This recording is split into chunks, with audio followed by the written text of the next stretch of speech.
Subscribe কৰিব পাটৰ learning YouTube চেনেলটি। Dear student, আজি আমি আলোচনা কৰিম নৱম শ্ৰেণীৰ প্ৰথম গোট মূল্যায়নৰ ইংৰাজী প্ৰশ্ন কাকতখন। ইয়াতে 22টা MCQs আছে আৰু এই পেপাৰখন মৰিগাঁও জিলাৰ হয় আৰু যথেষ্ট ইম্পৰ্টেণ্ট আৰু সকলোৱে ভালদৰে মনোযোগ দি চাবা। এতিয়া আমি প্ৰথম প্ৰশ্নটোলৈ আগবাঢ়িছোঁ। Country inspector slow' geography sector up to an average ডেছ level. Option A 10 year, Option B 11 year, Option C 9 year, Option D 8 year. প্ৰথম প্ৰশ্নটোৰ মিনিংটো হৈছে যে কাণ্ট্ৰি ইন্সপেক্টৰজনে জিঅ'গ্ৰাফি চেক্টৰটো শ্ল' কৰি দিছিল, 10 বছৰ বয়সৰ লেভেল কৰি দিছিল। আনচাৰটো হ'ব A. Number 2, what does Tommy tell Margie about school? টমিয়ে মাৰ্গীক স্কুলৰ বিষয়ে কি কৈছিল? Option A, school were very enjoyable. Option B, there were human teachers. Option C, it had a separate building for students. Option D, all of these. Answer হ'ব there were human teachers. Option B. Number 3, what subject did Margie and Tommy learn? অৰ্থাৎ মাৰ্গী আৰু টমিয়ে কি subject শিকিছিল? History, geography, both A and B, and none of these. Option C টো শুদ্ধ হ'ব both A and B. Number 4 questions. What did County Inspector to do help Margie? County Inspector জনে মাৰ্গী কেনেদৰে সহায় কৰিছিল? Option A, he reset the teacher to Margie's level. তেওঁ reset কৰি দিছিলে এই কম্পিউটাৰ শিক্ষকজনক বা ৰবটিক টিচাৰটোক মাৰ্গীৰ লেভেল কৰি দিছিলে। Option B, he changed the মডিউলটো চেঞ্জ কৰি দিছিল। চেঞ্জ দ্য টিচাৰ, শিক্ষকজনকে সলনি কৰি দিছিলে। চেঞ্জ দ্য চিলেবাছটো সলনি কৰি দিছিল। আনচাৰটো হ'ব option A. The 5 number question, why did Evelyn's headmistress advise her parents to consult a specialist? এভলিনৰ মাক দেউতাকক তেওঁৰ হেডমিষ্ট্ৰেছে এগৰাকী বিশেষজ্ঞক দেখাবলৈ পৰামৰ্শ দিছিল কিয়নো? Option A, because of her voice problem, তাইৰ ভইচৰ প্ৰব্লেম হৈছিল বা মাতৰ প্ৰব্লেম হৈছিল। Option B, because of her hearing problem, কাণৰ নুশুনাৰ বা শ্ৰৱণ শক্তি হ্ৰাস পোৱাৰ problem. Option C, because of her eyesight problem, চকুৰ সমস্যা আছিলে। নে ডি, নান অফ দিজ, ওপৰৰ এটাও নহয়। ইয়াৰে কোনটো শুদ্ধ হ'ব? অপশ্যন বিটো, B.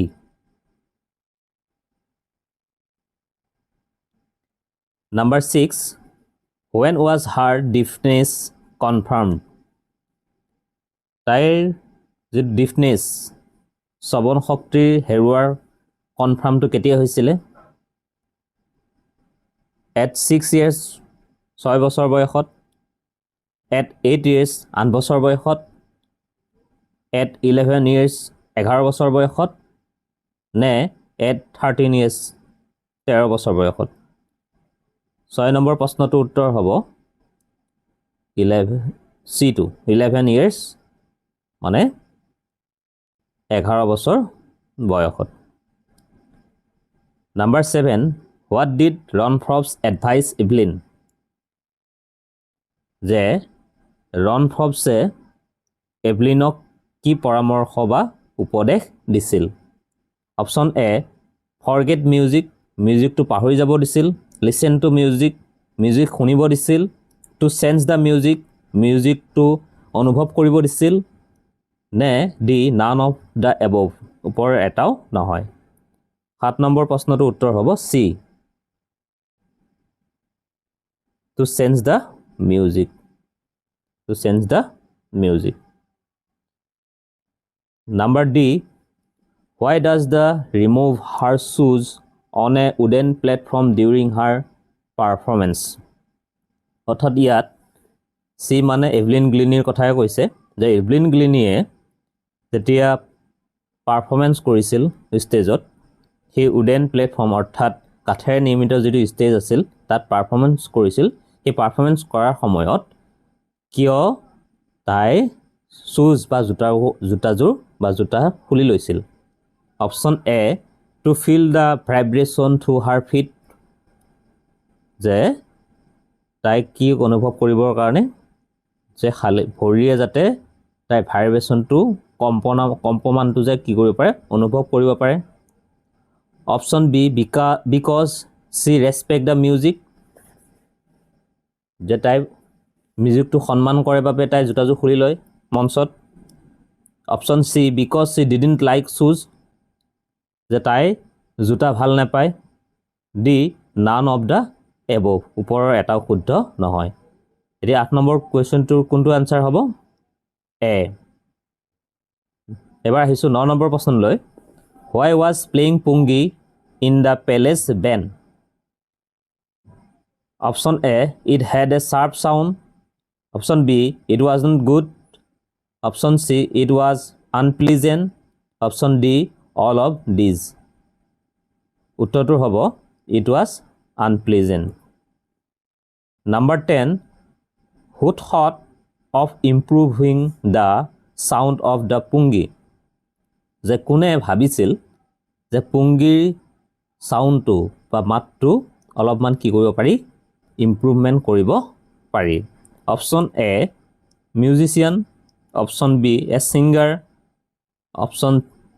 Option C a barber option D none of the above অৰ্থাৎ ইয়াতে কোনে ইমপ্ৰুভমেন্ট কৰিবৰ কাৰণে চিন্তা কৰিছিল a barber answer number C এবাৰ আহিছোঁ 11 নম্বৰ কুৱেশ্যনটিলৈ which country was Bismillah Khan first trip abroad যে বিছমিল্লা খানে তেওঁৰ বিদেশ ভ্ৰমণ প্ৰথমবাৰৰ বাবে বিদেশ ভ্ৰমণ কেতিয়া কৰিছিল বা কোনখন দেশলৈ কৰিছিল হুইচ কাণ্ট্ৰি কোনখন দেশলৈ কৰিছিল USA UK আফগানিস্তান ডমৰন আনসাৰটো হ'ব অপশ্যন চি আফগানিস্তান এবাৰ আহিছোঁ 12 নম্বৰ কুৱেশ্যনলৈ আফটাৰ সিং ভোজপুৰী সাহিত্য what would he learn by the local maharaja এই প্ৰশ্নটিত বিছমিল্লা খানৰ কথা কৈছে যে বিছমিল্লা খানে ভোজপুৰী সাহিত্য পাৰফৰ্ম কৰাৰ পাছত বা সিংগিং কৰাৰ পাছত বা গোৱাৰ পাছত সেই স্থানীয় ৰজাৰ পৰা এটা কি কৰিছিল লাড়ু লাভ কৰিছিল এটা লাড়ু লাভ কৰিছিল লাড়ুটো কেনেকুৱা আছিলে এই লাডুটো option A laddoo of 1 kg option B a laddoo of 1.25 kg option C a laddoo of 1.5 kg option D a laddoo of 2 kg option B টু শুদ্ধ answer a laddoo of 1.2 kg 13 নম্বৰ কুৱেশ্যনটোলৈ আহিছোঁ who was the then king of Afghanistan আনসাৰটো হ'ব Zahir Shah option B number 14 when did Bismillah Khan get his first break অৰ্থাৎ ইয়াত ডাই নহয় ইয়াত ডিড হ'ব লাগে প্ৰশ্নটোৰ প্ৰিণ্টিং মিষ্টেক হৈ আছে option A 1918 Banaras option B 1938 Lucknow option C 1925 Delhi option D 1916 Bihar প্ৰশ্নটোৰ অৰ্থ হৈছে যে বিছমিল্লা খানে কেতিয়া জনপ্ৰিয়তা লাভ কৰিছিল প্ৰথম আনসাৰটো হ'ব অপশ্যন বি 1938 লক্ষ্ণৌ এবাৰ আহিছোঁ নাম্বাৰ 15 নম্বৰ question which family did Bismillah Khan belongs to Bismillah খানে কেনেকুৱা ধৰণৰ পৰিয়ালৰ পৰা জন্মগ্ৰহণ কৰিছিল বা বিলংছ কৰিছিল option A barber family option B royal family option C musician family and option D singer family অৰ্থাৎ আমাৰ আনসাৰটো হ'ব মিউজিচিয়ান ফেমিলি অপশ্যন চি এবাৰ আমি আহিছোঁ নাম্বাৰ 16 নম্বৰ কুৱেশ্যনটোলৈ What does grassy means in the poem The Road Not Taken? Option A, the route which is not used by anyone. Option B, the comfortable route. Option C, the route with all the luxuries. Option D, well-built route. Our answer to hobo option A, the route which is not used by anyone.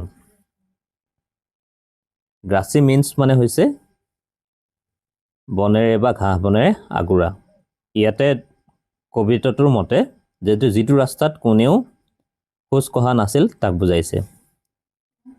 Number 17, I shall be telling this with a sigh. Here sigh means option A, regret. Option B, to hate. Option C, not to feel sorry. Option D, to be indifferent. ইয়াতে কৈছে যে কি sigh means হুমুনিয়া, যে মই হুমুনিয়া কহাৰ কথা কৈছিলোঁ, যে ইয়াত হুমুনিয়া শব্দটোৰ অৰ্থ হ'ব regret. Number 18, road is a metaphor for option A, traveling wisely. Option B, good health. Option C, choose the choice which we make in life. Option D, morning walk. Option C hobo choice we make in life. 19, why does the poet wish to stay at Innisfree? Option A, to live in a peaceful environment. Option B, to avoid the responsibilities of his family. Option C, to escape from the hectic schedule of city life. And option D, both A and C. Our answer to hobo option C. 20 number question, what does the poet see in Innisfree land? Option A, glimmering. Option B, purple noon. Option C, the evening full linert's wings. And option D, all of these. Our answer to hobo all of these. Lake water lapping with lost sounds. What image do these words draw in the mind? Option A, flowing term. Option B, sound of the flowing stream. Option C, low soft sound of lake's water washing the shore. Option D, none of the above. Option hobo C. একেবাৰে শেষৰ number প্ৰশ্নটোলৈ আহিছোঁ। What is the poet of the poem The Road Not Taken? Option A, James. Option B, William James. Option C, William Wordsworth. Option D, Robert Frost. Answer to hobo option D, Robert Frost. তোমালোকে খুব মনোযোগেৰে চাবা, এই প্ৰশ্নখন যথেষ্ট important. গতিকে আশা কৰোঁ সকলোৱে মনোযোগে চাই, যদি ভাল পাইছা কমেণ্ট কৰিবলৈ নাপাহৰিবা। লগতে যদি তোমালোকে কোনোবা নতুন আছা মোৰ চেনেলটি ছাবস্ক্ৰাইব কৰিবা, এনেকুৱা ধৰণৰ এডুকেশ্যনেল ভিডিঅ' পাবলৈ। ধন্যবাদ জনাইছোঁ।